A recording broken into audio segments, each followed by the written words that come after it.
Eric, how do you approach the question of giving someone something they're already really good at versus giving them things that they're maybe not as good at in terms of helping them reach that potential? Yeah. A lot of the times it comes down to, like, I'll have kids who ask me, why are we not, like, are we gonna deadlift? Are we gonna barbell deadlift? I'll get like that question quite a bit. And my answer has to be like, I don't know. Like, I don't know that that's ever an exercise isn't the end goal for me with anybody that I work with. Like, my job, unless they're a power lifter, is not to, it's like, okay, well, I got you to barbell deadlift off the ground, so we're good then. Like, we can just do whatever now. Um, that might not ever be the goal. And so I think that once they understand from a relationship standpoint that I'm trying to make the best decisions for them, and that they're not going to always be the same as everybody else in the room, that they start to come to terms with, like, this is the best.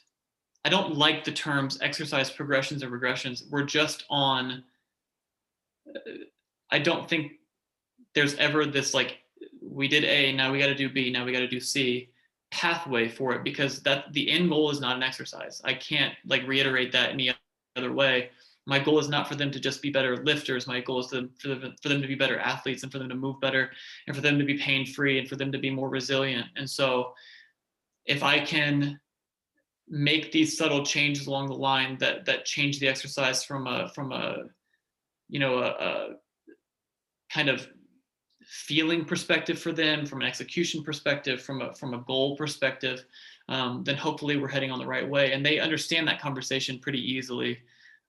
If they make it, a couple of months with us, and they're satisfied with what they're getting, that conversation becomes easier and easier and easier, because then the expectation is that I will try to challenge them with the things that I'm giving them in a program standpoint. I want them to make mistakes. Like, the whole reason we do speed and agility stuff, and I expose them to high momentum, high force production, things with a lot of velocity, are because I want them to make mistakes in those environments and learn from them, and then solidify kind of the response that they have to that. Like, crap, I put my foot in the ground and I drifted way over that side, so I did not get a good push on the med ball, on this med ball put. They can hear it a lot of the times, like, that sounded bad, or they'll say that's not a good one. I get that a ton. And so if they know that, they make the correction right then, and then hopefully down the line they're not thinking about it when they're doing it. So again, going back to what I said really early on in this,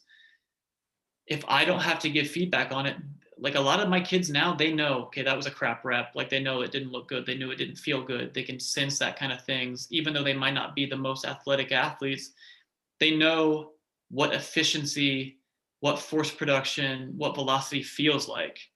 And so as long as they know the intent, and they know that they're here to make mistakes, I'm here to put them in situations that's gonna challenge them. I always say, like, if they get down on themselves, I'm like, what are you here for? If you're here for me to just give you things that you're good at, you can do that at home. Like, you know what you're good at. You can just make up a workout on your own. Like, you wouldn't need me at all.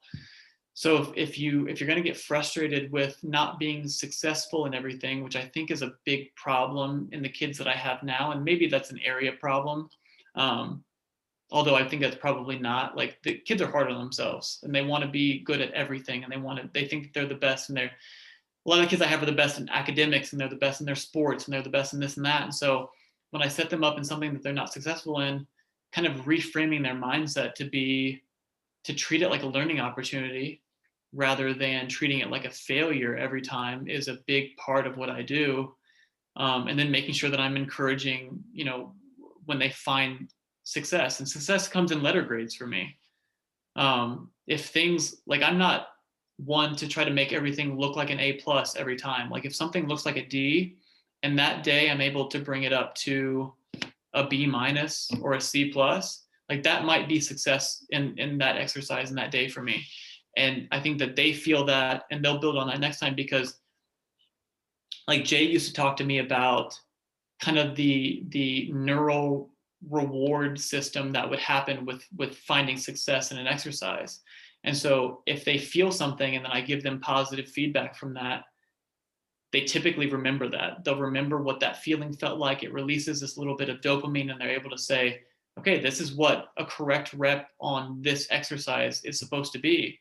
So next time we do it, I don't have to come back to that. They usually start off at a B plus or a C minus, whatever it is, and they're able to build on that the next time. So it makes it pretty easy.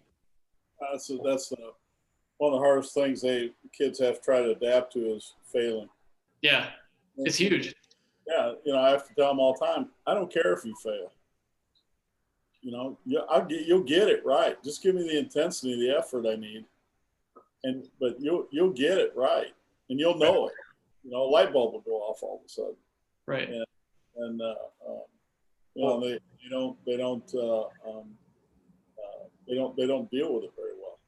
What you said there is really important too, because when you said intensity, like, that is probably what I have to coach the most in speed and agility work out of anything, like by far, because if they are thinking about it and they're trying to do exactly what I showed them in the demonstration, it's going to be slow.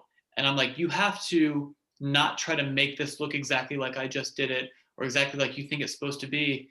Like, you have to go fast and be willing to make the mistake and learn from the mistake, rather than trying to make things slow and drawn out just so you can be successful in the way that it looks. Like, going game, there's something to be said about training, whether it's med balls or it's change of direction, whatever it is, with like game speed type intensity. You guys would be amazed, like the times that I'll coach like a shuffle or a crossover step into something, like into a med ball throw or into a put or whatever it is, and they will slow that step down to make it a harder push off their back foot, rather than just letting the exercise be what it is. Make that shuffle game speed and drive the ball into the wall, however hard that shuffle takes them. But when they get into a game, they're going to, like, I need them to cover ground on that shuffle. Like, you're not doing 5 shuffles in a row in a basketball game if you're guarding somebody. You usually have 1 to 2 shuffles in a row, and you're either crossing over so you can get to a sprint, or you go into a sprint, or there's a change of direction already happening. So if I get them to just treat the stuff that we do on the turf side with the intensity that they would if they were in a game, that's a huge benefit. And they're probably going to make a mistake doing that then. So I'm able to kill a bunch of birds with fewer stones. I think